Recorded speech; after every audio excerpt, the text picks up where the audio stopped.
আমার সাথে বেশ কয়েকজন সম্মানিত অতিথি আছেন, যাদের মধ্যে সদ্য মুক্তিপ্রাপ্ত বিডিআর এর জওয়ানরাও আছেন।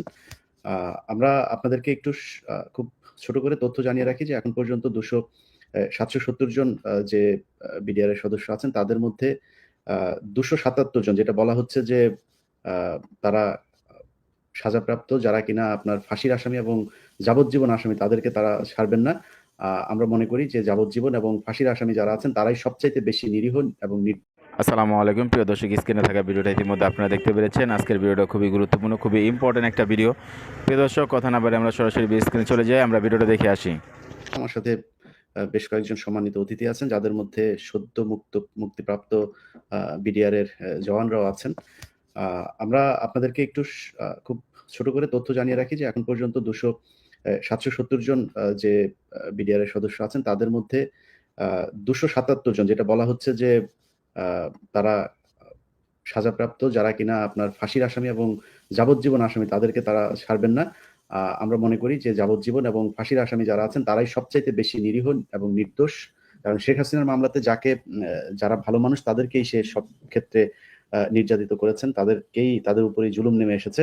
অতএব আমরা তাদের মুক্তি চাই। কিন্তু সরকার বলেছিল যে যদি গত শুনানিটা পর্যন্ত হিসাব করি, যে যারা অন্তত খালাস পেয়েছে গত সরকারের আমলে 10 বছর, 5 বছর, 2 বছরের সাজাপ্রাপ্ত, তাদের সাজার মেয়াদ শেষ হয়েছে আরো 10 বছর, 5 বছর আগেই তাদেরকেও আটকে রাখা হয়েছিল, তাদেরকে অন্তত ছাড়বে।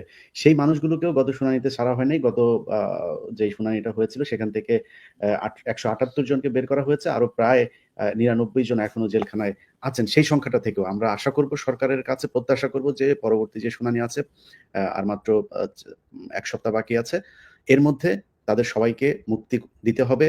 এবং বিডিআর এর হত্যা মামলাতে আমরা আগেও বলেছি, এখনো বলছি যে বিডিআর এর আমরা বিচার চাই। এই বিচারে যদি যারা মুক্তি পাচ্ছে তাদের মধ্যে যদি বর্তমান কমিশন, শেখ হাসিনার তদন্ত অনুযায়ী না, বর্তমান কমিশন যদি মনে করে কেউ নির্দোষ, তাদেরকে আবার আটক করে নিয়ে যাক ফাঁসি থেকে, আমাদের কোনো সমস্যা নেই। কিন্তু হাসিনার মামলাতে যারা আছে তাদের সবাইকে মুক্তি দিতে হবে। কারণ এই 16 বছরে তাদের উপরে যে নির্যাতন করা হয়েছে, এই মানুষগুলোর জীবনের স্বর্ণযুগ যে সময়টাকে মনে করা হয়, সেই সময়টা তাদের জীবন থেকে কেড়ে নেওয়া হয়েছে। আমরা আমাদের সাথে যারা উপস্থিত আছেন তাদের মধ্যে প্রায় 3 জন আছেন যারা বন্দী ছিলেন। তাদের যে কষ্টের জীবন, সেই জীবনের কথা শুনবো। আমরা প্রথমেই সিরাজুল ইসলাম ভাইয়ের কাছে যাই। সিরাজুল ইসলাম ভাই, আমরা ছোট করে শুনি যে কেমন আছেন এখন, কেমন ছিলেন, কেমন কাটলো আপনার জেল জীবন? আসসালামু আলাইকুম। আমি প্রথমেই আমাদের যারা গত ছাত্র আন্দোলনে যারা আত্মবলিদান করছে তাদেরকে আমি শ্রদ্ধা করে স্মরণ করছি এবং তাদের যারা মারা গেছে তাদের মাগফিরাত কামনা করছি। এবং আমাদের স্বাধীনতা সেনা কর্মকর্তা যারা মারা গেছেন তাদের রুহের মাগফিরাত কামনা করছি। আর প্রথমে একটু কথা না বললে হয় না যে আমি এই 15 বছর জেলে ছিলাম। আপনি একজন মানুষ, আমি জানি না কি বলে আপনাকে আমি মানে সম্মান করবো, জানাবো যে আপনি আমাদের কথা বলেছেন। 15 বছরে তো কেউ আমাদের কথা বলেনি।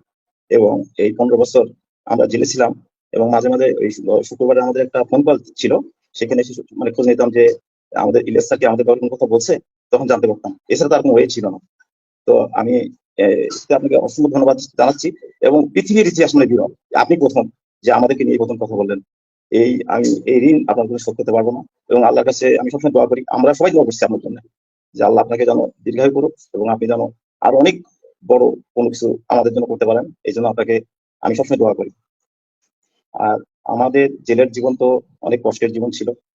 আমি আমি একটু পরিচয় দিই, আমি মোহাম্মদ সিরাজ ইসলাম। আমি বিডি হাসপাতালের প্যাথোলজির ইনচার্জ ছিলাম, এনসিওআইসি ছিলাম আর কি এখানে।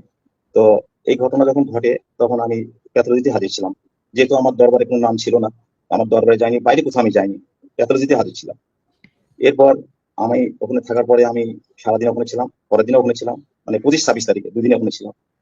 তো জানার পরে আমি তখন বাসায় চলে আসি। এরপরে যখন আমাকে ডাকা হয় অফিসে, নিয়মিত অফিস করি। 9 সালে কোনো রকম কোনো সমস্যা হয়নি। 10 সালে যখন আসলাম, সে জানুয়ারি ফেব্রুয়ারি মাসে সম্ভবত ফেব্রুয়ারি মাস, আমাকে বলা হলো সাক্ষী দিতে হবে। তো যেহেতু আমি দেখিনি, জানিনি, তাহলে স্যার দেখিনি, জানিনি, কি সাক্ষী দেবো? তখন আমি আমাকে 3 দিন সময় দেওয়া হলো, যে তোমাকে 3 দিন সময় দেওয়া হলো, তুমি 3 দিনের ভিতরে তুমি সিদ্ধান্ত নাও, নাহলে কিন্তু আমাদের পাড়া কিছু থাকবো না, জেলে পাঠাতে হবে। তখন এর ভিতরে আমার মা খুব অসুস্থ ছিল। মা তো চোখে দেখতেন না, উনি আবার হাড়ের রোগী ছিলেন এবং ডায়াবেটিস ছিলেন। তো মাকে বললাম, মা আমার এই ঘটনা, কি করবো এখন? মা তখন বলছে, বাবা তুমি সাক্ষী দিও না, কারণ একদিন সবাইকে তুমি মরতে হবে, তুমি জেলে চলে যাও, 10টা ভাইকে তুমি ক্ষতি করো না। এখানে আটক করে রাখি, আমাকে ব্ল্যাঙ্ক কাগজে সইয়ের কথা বলা হয়েছিল যে ব্ল্যাঙ্ক কাগজে সই করতে হবে অফসেট পেপারে, ওনারা আমাকে সাজিয়ে দিলে আমি সেটাকে আমি বলবো মাইকে গিয়ে, কিন্তু আমি তাকে অস্বীকার করি। তারপরে আমাকে কি করলো, আমাকে লাস্টে 10 সালের ফেব্রুয়ারি মাসে শেষের দিকে আমাকে আবার সুযোগ দিল 7 দিন। ওই আমি একই কথা বললাম যে আমি সাক্ষী দেবো না, আমার ভাগ্যে যা আছে তাই হবে, এই কথা বলে আমি চলে আসছি। পরে 7 দিন পরে আমাকে আবার ডাকা হলো, ডাকা পরে আমি আবার গেলাম, যাওয়ার পরে আমাকে বললো সাক্ষী সই করো। আমি স্যার আমি সই করবো না, কারণ হচ্ছে সই জন্য করবো না, কারণ আমার নাম নির্দেশ যে আমি যদি দেখিনি, আমি দরবারে যাইনি, বাইরে বের হইনি, আমি তো হাজির ছিলাম এখানে। বলছে এগুলো কথা বলে লাভ হবে না, তাহলে জেলে যাওয়া লাগবে। আলহামদুলিল্লাহ স্যার, যদি আমার রিজিক রেজাল্ট থাকে অবশ্যই জেলে যাবো, করার কিছু নেই। পরে আমাকে স্যার মার্চ মাসের 10 তারিখে আমাকে একটা সুযোগ দিল সকালের দিকে, যে শেষ সুযোগ। আমি তখন আমি ডিনাই করছি, না আমি দিব না। পরে আমাকে 10 তারিখে আমাকে মানে 2010 সালের মার্চ মাসের 10 তারিখ, সম্ভবত বুধবার ছিল আমার যতদূর মনে হয়, ওইদিন আমাকে পাঠালো, আমাকে এবং আমাদের যে ইউনিট হাবিজার ছিল সেলিম সরওয়ার, এই দুজনকে পাঠালো জিজ্ঞাসাবাদের জন্য আপনার ইয়েতে, এই মালিবাগ সিআইডিতে। পাঠানোর পরে সিআইডিতে যারা কর্মকর্তা ছিলেন, ওখানে আমাকে বলা হলো যে আপনি সাক্ষী দেবেন না রিমান্ডে যাবেন। আমি সাক্ষী দিলে তো আমি ওখানে দিয়ে আসতাম, তার তো পিছন থেকে আসতাম না। তারপরে ওনারা আমার যে পাশে যে হাবিজ আহমেদ ছিল, আমাদের ইউনিটের হাবিজ আহমেদ সেলিম সরওয়ার, ওনাকে বললে উনি রাজি হয়ে গেলেন, আমার সামনে উনি সই করলেন এবং ওনাকে আবার আধা ঘন্টা 40 মিনিট পরে ওনাকে আবার ফেরত নিয়ে আসো পিলখানায়। কিন্তু আমি ওখানে ডিনাই করে দিয়েছি যে আমি সই করবো না, এবং আমি যা আছে আমার ভাগ্যে তাই হবে, কিন্তু মিথ্যা সাক্ষী দিব না। তারপরে আমাকে সেদিন রিমান্ডে নেওয়া হলো, 9 দিন রিমান্ড কাটলাম, তারপরে জেল হাজতে পাঠানো হলো। তারপরে তো অমানবিক কষ্ট করলাম, কষ্ট করে তো 2000 আপনার ইয়েতে 2010 সালে যখন জেলে গেলাম, তখন আমাকে পাঠিয়ে দিল মুন্সিগঞ্জে গেলাম, কাশিমপুরে গেলাম, এবার জেলে ঘোরালো কথা, বেশ অনেকদিন ঘোরালো। আমরা জেলের ভেতরের খবরটা বরং ফারুক ভাইয়ের কাছ থেকে শুনি। সিরাজুল ভাই, আপনার বিস্তারিত ইনশাল্লাহ আমরা শুনবো। আপনাদের এই করুণ ইতিহাস, আমার মনে হয় বাংলাদেশে এটা নিয়ে যদি সিনেমা তৈরি করা হয়, অন্তত 3-4 হাজার সিনেমা বানানো যাবে, আমি আপনাদের পরিবারগুলোর সাথে মিশে যতটুকু দেখলাম। ফারুক ভাই, আমাদের আপনার কাছে মূল গুরুত্বপূর্ণ বক্তব্য সেটা হচ্ছে আপনি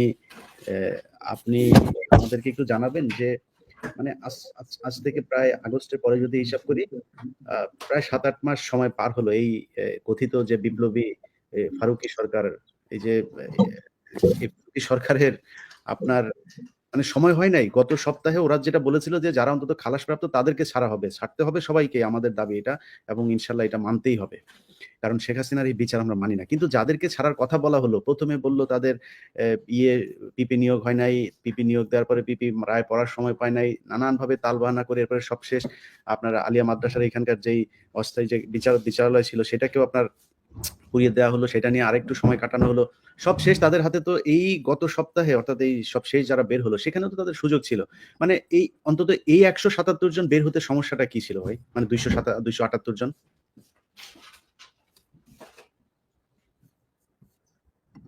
এবং কথা বলবার সুযোগ করে দেওয়ার জন্য অসংখ্য ধন্যবাদ। আপনার মাধ্যমে যারা শুনছেন তাদেরকে ধন্যবাদ। আমি ইলিয়াস আপনার কথাটা বলার আগে একটু মানে এই বিষয়টা নিয়ে কাজ করার কারণে দুঃখবোধ থেকে যেটা বলছি, সিরাজ ভাইকে শুনছিলাম জেলখানায়, আমি জানি না ওনার সাথে আমার দেখা হয়েছিল কিনা, 2015 এবং 2020-এ দুবার, আমার সব মিলে প্রায় 8 মাস। সৌভাগ্যই বলি, এই সরকারের অধীনে যারা জেল খেটেছেন, অন্তত তারা একটা জিনিস নিশ্চিত যে তারা অন্যায় করেননি বলে, মাথা নত করেনি বলে তাদেরকে জেলে যেতে হয়েছে।